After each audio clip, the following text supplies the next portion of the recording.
देवोत्थान एकादशी के सब गोटे के अनंत मंगलमय, मधुमय, आनंदमय मंगल कामना, शुभ कामना और बधाई।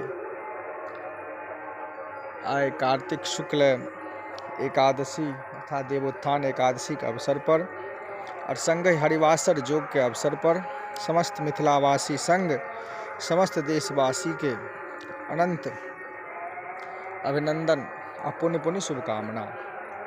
आए देवोत्थान के अवसर पर खास करके मिथिला में प्रायः प्रत्येक घर में भगवान विष्णु के जगाओल जाय छै।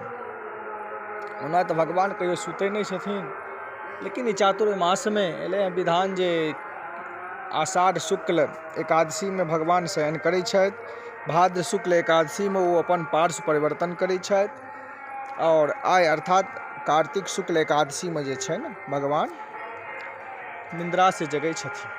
एहि अवसर पर भगवान के जगाओल जाय छनि और प्रत्येक घर के आंगन में जे छै बीच में अष्टदल अहिपन ओकर चारू तरफ घर के समस्त सामग्री जते गृहोपयोगी सामग्री होइ छै सबटा बनाओल जाय छै पिठार और सिंदूर से।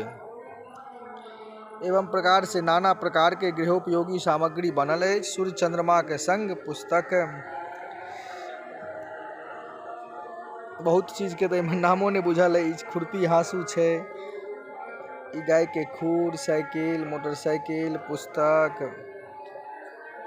सूर्य चंद्रमा, कोठी, बखारी इत्यादि,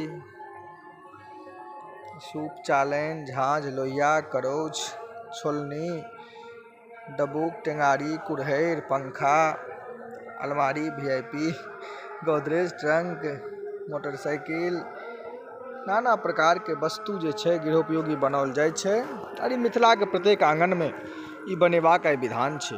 तऽ कहल गेल छै जे अंगने अंगने अरिपन पुरहर, बनल पिठारक ताहि पर सिंदूर, मीतारो सीता के नैहर देखै ले एक बेर जनकपुर अभियान जरूर। जय मिथिला, जय मैथिली, जय माँ जानकी, जय जय श्री किशोरी जी।